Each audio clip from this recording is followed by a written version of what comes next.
course load. So this is just going to be really exciting. And we're going to ask you for your input at the end. So start thinking about some fun stuff.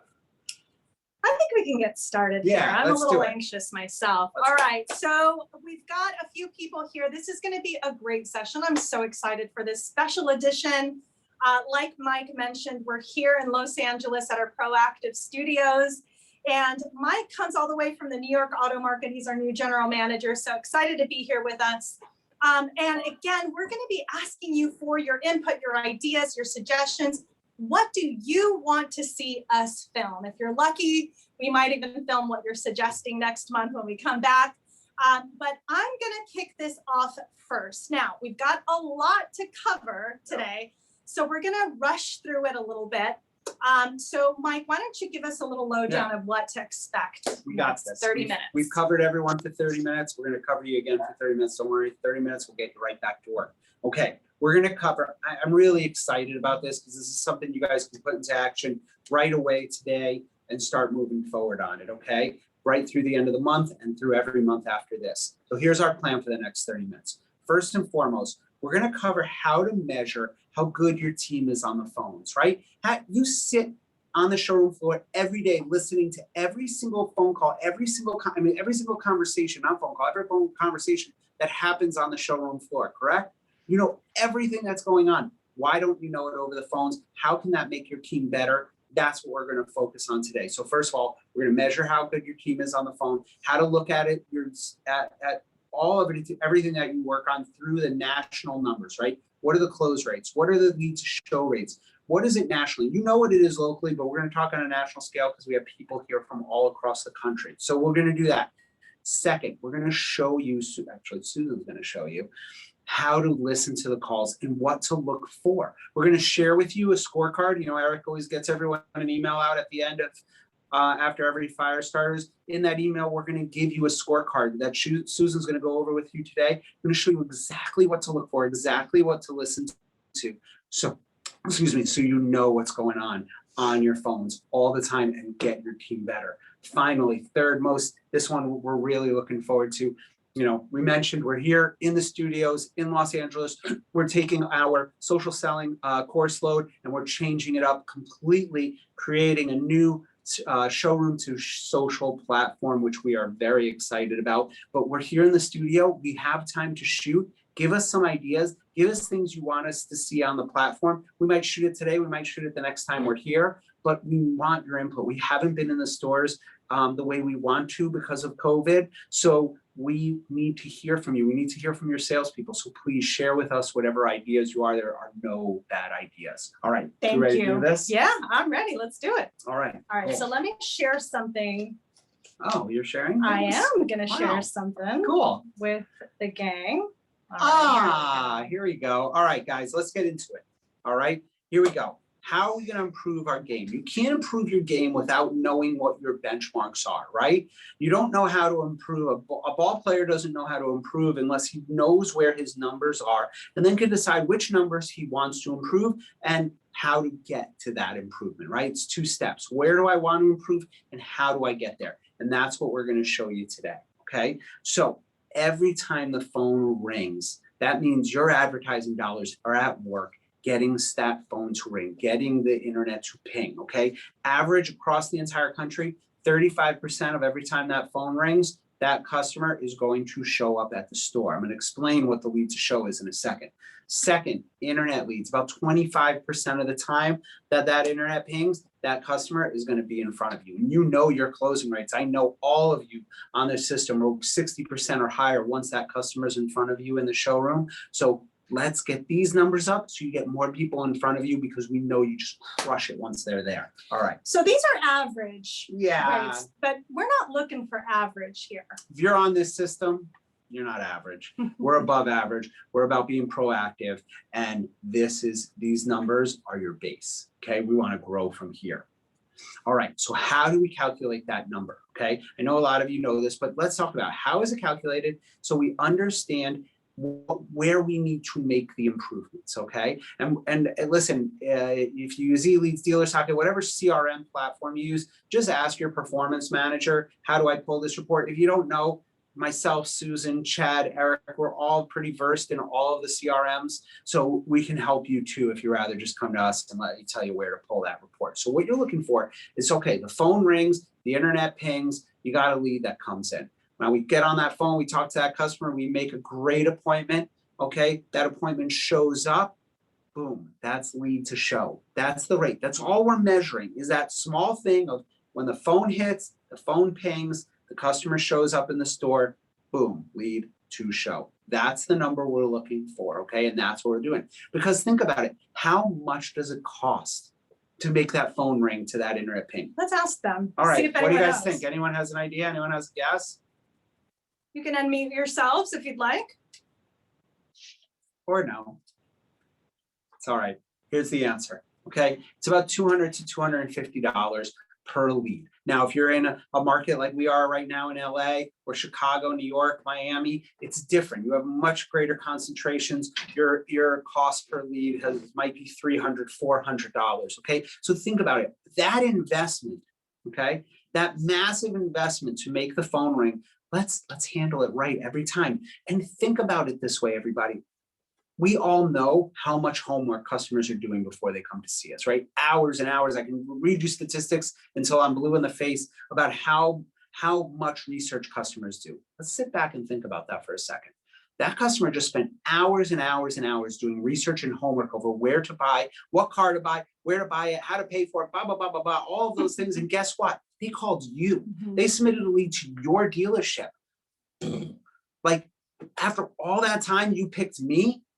And you're not going to buy a car from me? They want to buy a car Yeah, from they're you. begging you to please let me buy a car from you. That's what's going on. So let's take advantage of that, lift that up on our shoulders and bring these people in the door. So, okay, I want to give you a little example of, Susan and I wrote this little example of just, let's take a salesman, Joe. Okay, Joe's a great salesman. I love Joe. He's always on time. He dresses nice. The CSI is great. His customers are happy. I don't have any headaches listening to F&I or the back office about Joe. He sells me 15 to 20 cars a month. He makes his gross. I'm happy with Joe. But guess what? Joe's a leaker, okay? Because even though Joe sells me 15 to 20 cars, he got 52 appointments for the month, had 30 shows, sold 20 cars out of that 30 show. I love Joe. He's great. Guess what? Joe's leaking. You want to know why Joe's leaking? Because Joe made 58 appointments off 210 prospects. 30 people showed up out of 210 leads that he took. Okay? Joe, think about it. Now we invest some time with Joe because Joe's great. I love Joe. He listens to everything I tell him to do. So if I can make a little tweak here and a little tweak there with Joe, Joe becomes that much better of a performer. And I make Joe, instead of him being a 15 to 20 car guy, now Joe's a 20 to 25 car guy. Okay, how great is that? Now if I getting a little bit better. Just a little tweaks, and I'm going to show you exactly how it is, but think about it, Susan. Imagine I have now 3 Joes that I just tweaked, 5 cars here, 5 cars here, 5, that's 15 more cars that month. Okay, if I'm just doing a measly $2,000 a copy, it's put 30 grand on the books just by spending a little bit of time and helping Joe get better. So let's say I invest some time in Joe. I hang out with him, I simulate with him, I'm practicing, I'm listening to his phone calls, okay? So now Joe's lead to show rate goes up to 18%, okay? 18%. That doesn't sound like a lot, but that's 9 more people that walk through the door, okay? And you have a 66% closing rate, that's 5 more cars. Now that's why Joe's a 20 to 25 car guy instead of a 15 or 20 car guy.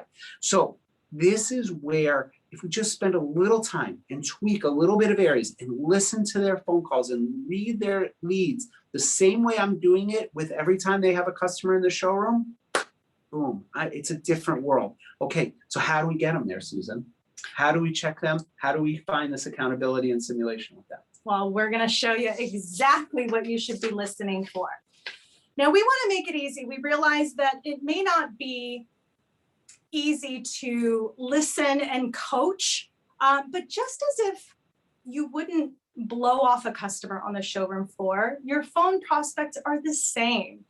You should be listening, your call monitoring. You should be listening and coaching to these guys. So we're going to pull something up. In fact, you've got this in your workbook. It's also in your Adapt VT file vault. And we will also be sending this to you in our packet once we complete this meeting. So you will have this in your email. Okay, can we see that? Do we need to make that bigger? Well, yeah. All right, perfect. Okay, so this is what we call a call monitoring scorecard. This is basically a scorecard for your conversation, for your shoppers, for your phone leads. Now, we talk about phones a lot.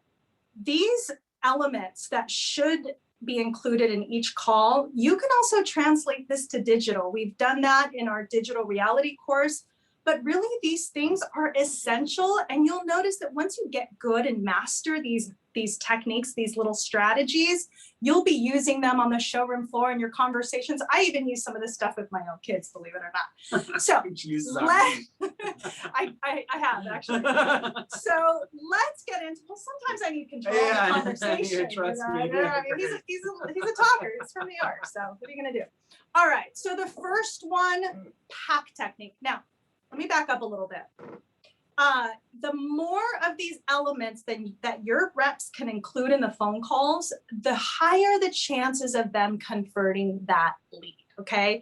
All of these things here will differentiate your dealership. Those averages that Mike showed you in the beginning, you're here, you've partnered with us because you're not average, you're better than that. So guaranteed you have your reps follow these steps, and you'll be seeing a lot more people in your showrooms, okay? So the pack technique. This is a great little 2-3 liner that will allow the rep to have control of the call. Now, something we hear a lot, I know you guys know this, is phone calls, sales calls sometimes sound like an interrogation, right? It's like the customer's got his list of questions and the salesman is just there to respond, right? But we want to be proactive in this area. So control is essential. So it sounds something like this. Mike, with your permission, I'd like to ask you a couple of questions about the car you just called about. That way, you know, we're talking about the same vehicle. Would that be okay? Sure.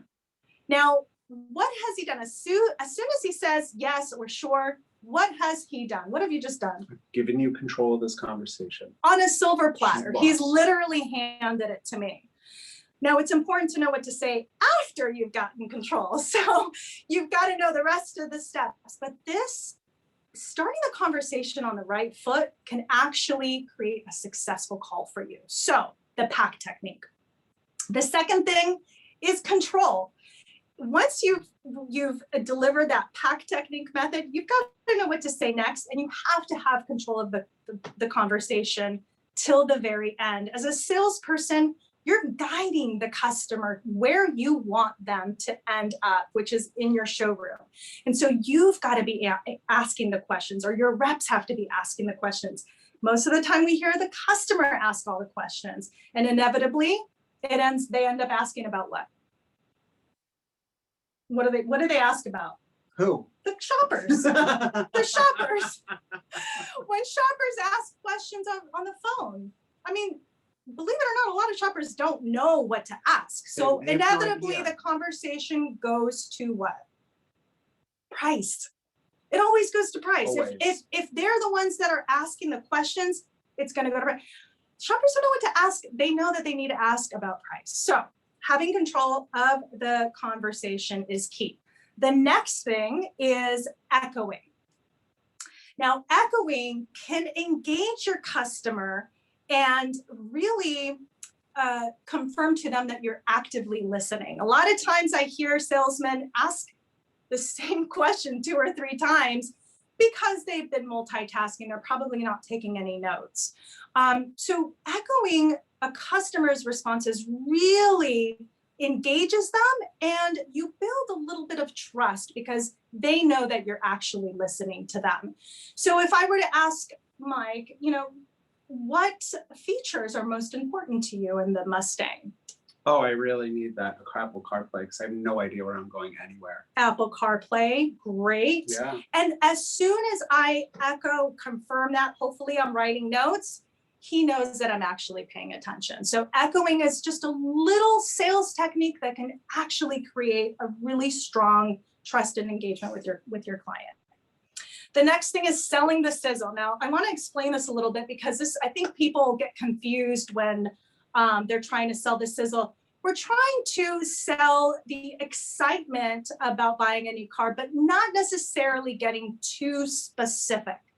When we get too specific, we actually narrow down those customers' options. So we don't necessarily want to get them excited about one specific vehicle, rather the experience. So we're selling the sizzle, not the steak, if that makes sense. Oh yeah. I know some of you guys have heard that, right? Yeah, but the steak's better. Well, the steak's always better. But that's a different conversation. I'm getting hungry now. But selling the sizzle is quite important because, and you know, to be honest, I hear a lot of folks forgetting to do this. You know they've got to ask these questions, but they forget to get the customer excited. And listen, you guys are going in and out of cars every day. I mean, several times per day. They may not excite you. This may be a mundane thing for you, but for those shoppers, that's an experience they only have once every 3, 4, 5 years. So you've got to get them excited.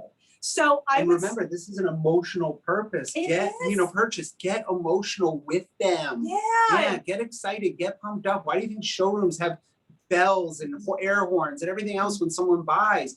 Get that excitement building now. They don't blow those horns and ring that bell for the person who bought the car. They're doing it for everyone else who hasn't bought yet. So they're like, oh, do I get to ring the bell? Yeah. Get into that excitement with them. Yeah, we do it every day and it's boring, but come on. Let's go. Get excited with them. Yeah. They'll get excited with you and make emotional decisions, which earn you more gross. Right. And this is the second biggest purchase that they make in their lives. And so again, instead of being too specific, just wait until you see the leather in that Mustang and the stitching in there. No, you don't want to get too specific. Rather, wait until you drive the car. The road, the fit and the finish inside, the detail, the experience. You'll forget about anything else that you're considering. You're getting them excited about the experience rather something specific. Yeah, does that make sense? It's fun to come. As a customer, we forget it's fun to come. They're nervous, they're scared about walking to the dealership, but it's fun to buy a new car. Okay. Make it fun with them. Uh-oh. We're in trouble, Guys, Mom. 10 minutes left. What's wrong? 10 minutes 10 left. minutes left. No. Okay. Yeah, that. Wow, that was pretty gutsy of her. No social distancing in here. I got one now. She could have her mask on. All right, so Big Boss says 10 minutes. All right, so next, now this is a very, very critical element to the call. Availability and opening up the shopper. Now, what we hear a lot is your salesman trying to land the customer on a car. This is normal. We've been taught to do this. They ask about something specific. They know what they want. Great, and we run with that. But did you guys know that 82% of shoppers will actually switch and buy something completely different than they were shopping for initially? And you guys know this. The guy who was dead set on the white one ends up buying the black one. We see it all the time. So what you want to do is open them up, but also open up your inventory. Okay. So this is what that sounds like. Ricky, besides that 2016, would you also consider a 2017 if it met your budget? Oh yeah, of course. He says this because why wouldn't he?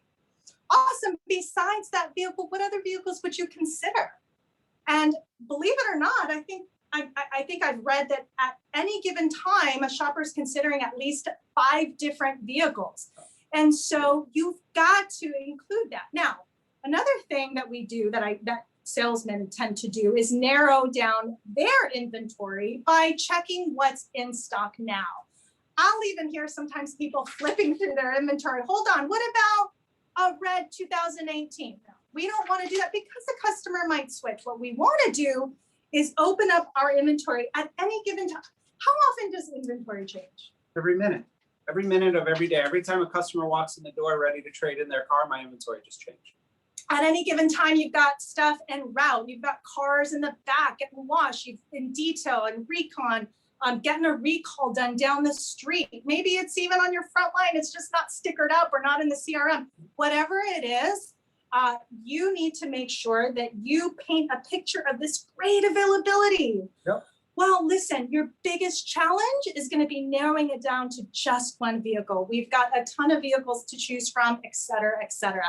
So again, open up their options, make sure you ask them what else they're considering, but also open up your own inventory, okay?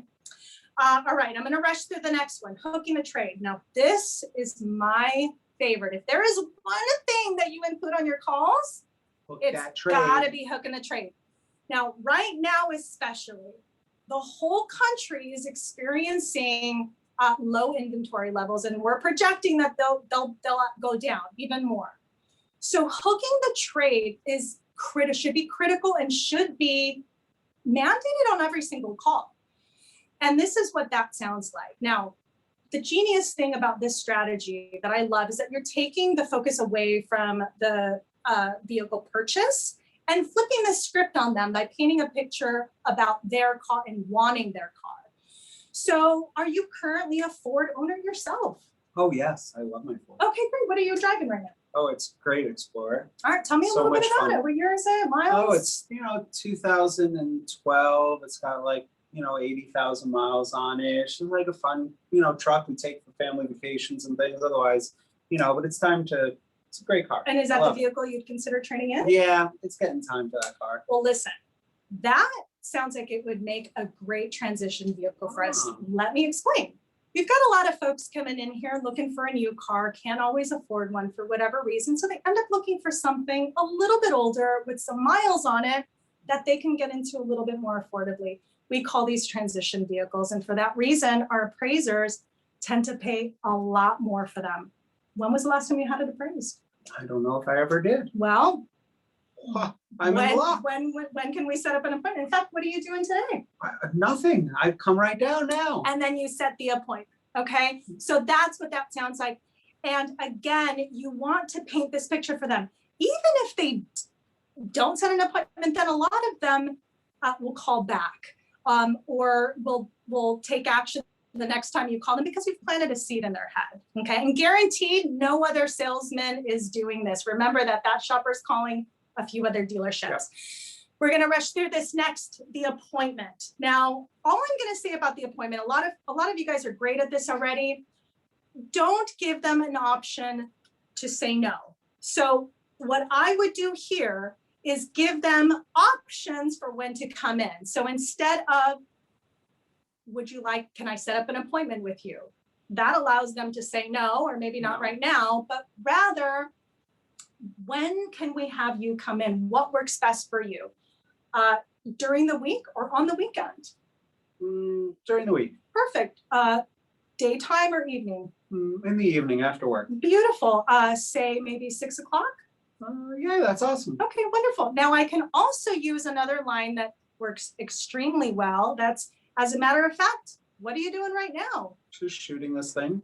All right, well, let's meet up in about 30 minutes. All right, cool. You'll get a good quantity of clients actually saying, well, maybe not right now, but I'm off at work in a couple of hours or whatever. So again, don't give the customer an opportunity to say no.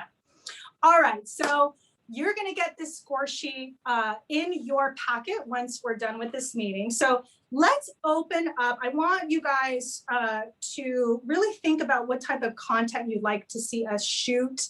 I know that I've gotten some requests for some people. I've got a lot of folks telling me they want to see some new content, some updated content. So let's open this up if we can. So I'm going to stop sharing here. I know we've got Ricky Williams. I see you, Ricky. Hello. She called you out, pal. How you guys doing? Great. How are you? Good. Good. Are you spinning plates as always over there? Oh my goodness, and juggling at the same time. I bet. So yeah, one of the things I think as an industry we're seeing, it's harder and harder to acquire vehicles, and any content that we could add for the dirty 30 and working the service drive and equity mining aspects on how to make those calls. You know, you see most people have equity mining tools. You see those people are coming in as an appointment tomorrow, and they could be an estimated equity, or they may be in equity depending on if you sold them the car or not. Getting people more comfortable on making that phone call, making it a soft pitch, not a hard sell, is going to help all dealerships right now. As I'm on the auction, as I'm on this as well, and cars are just ridiculous. I mean, it's harder and harder every day to buy used car inventory, and obviously we know what's going on with the new car inventory. Can I respond to this one? Of course. So Ricky mentioned something. There is a strategy that we teach called the Dirty 30. And if you're not familiar with this strategy, it is an incredible process to put in place. Now, lots of you guys are making outbound calls, equity mining calls, and I know values are high right now, so perfect timing. Basically, this is a call that you would make to your previous customers 30 months out. Personally, I'd call them a little bit sooner because dealerships are catching on to this. But even though dealerships are making this call, a lot of times it's difficult to deliver the message. So the Dirty 30 goes something like this. Ricky, how you doing? I want to make sure that you're happy in your car. How's it going? How's life? Chit chat a little bit. How is the car? Are you guys still happy in your car? He says yes. Okay. Everything's great. All right. Well, I had to unmute, sorry. He was in the middle of a good bit. Yeah. Well, listen, hopefully you guys have stayed in contact, followed up. Maybe you're connected on socials. You want to chit chat a little bit, warm up the conversation, obviously. We're running out of time, but we're going to extend this a little bit for those of you that want to stay on. So Ricky, you know, really, I wanted to call and just present an opportunity to you and see your level of interest, if that's okay. Sure. Well, listen, right now, this time of year, we have a tremendous demand for transition vehicles. In other words, we have a lot of people come in looking for a new car, can't always afford one. What they end up looking for is something a little bit older with some miles on it that they can get into a little bit more affordably, something like what you have. And because of the demand right now, our appraisers are tending to pay a lot more money. When was the last time you had it appraised? And if we were to make you an aggressive offer, would you at least consider selling it to us and possibly getting into a new one? Sure. Yeah. Is that something you would at least Yeah. consider? I would. And he says yes, because now, even if a customer says no, guess what you've done? You've planted that seed in their head. So I hear a lot of folks calling back a week, 2 weeks later saying, you know, maybe I should give it a shot. So we're going to run with your idea, Ricky, and put something together. I'm going to open it up to anyone else. What type of content would you guys like to see us film? I know we've got a couple of other people on here. Joel. She's calling you guys out now. They might be. I'm good, guys. I'm just listening. Yes. Awesome. Thank you. Oh, Larry H. Miller in the house. Nice. Awesome. Okay. Well, go ahead.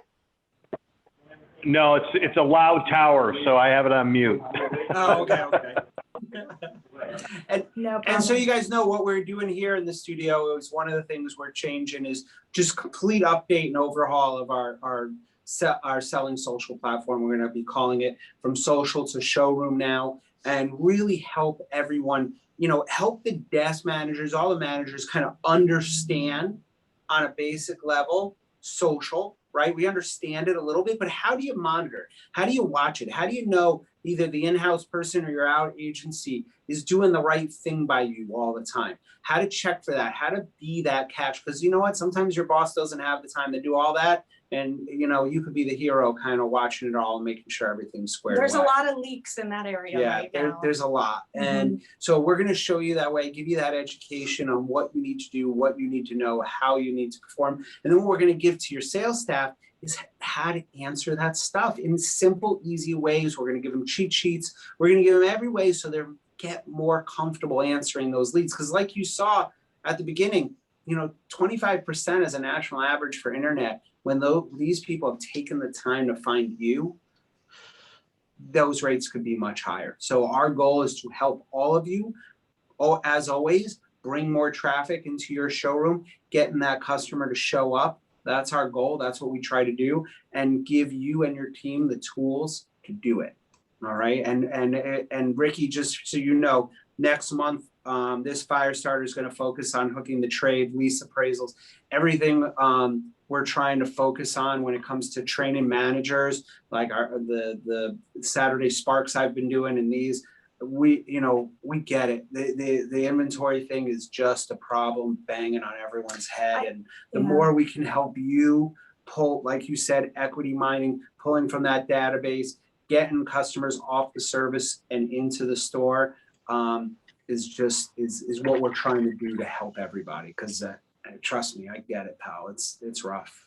Yeah, no, especially with inventory. And a lot of these customers are going to be switching to used because of the new car levels dropping. So again, dirty 30 hook in the trade, it needs to be mandatory. Yep. If it were me, I'd mandate that stuff. So awesome. Couple of announcements. We've got Management by Fire live in Atlanta, Georgia, May 18th and 19th. And then we have our next fire starter session April 22nd, and that's on the Dirty 30 and hooking the trade. Lots of exciting things going on, so make sure to check your emails. We'll be sending you lots of good stuff, new content. Anything else that we need to cover? No, I think that's it. Listen, if you think of ideas and things that we should be doing and shooting, or new ideas that you have, please, you have my email, you have my cell phone, you have Susan's. Write us, text us, email us, whatever you want to do. Just, it doesn't have to be anything formal or fancy. It could just be like, you have this idea and you send a one-line idea. It's okay. And we offer in-store training too, by the way. I know that Hennessy, we're going to be seeing you guys real soon here, hopefully. So, but we do offer in-store training for your dealership, customized down to the content that you need to get your team to the next level. So we're happy to help you. We're happy to be here for you guys, and rock on. Have a killer end of month. Crush it. Just crush March, and spring selling is here. And we'll see you guys soon. Bye, everybody. Bye, guys. Thanks.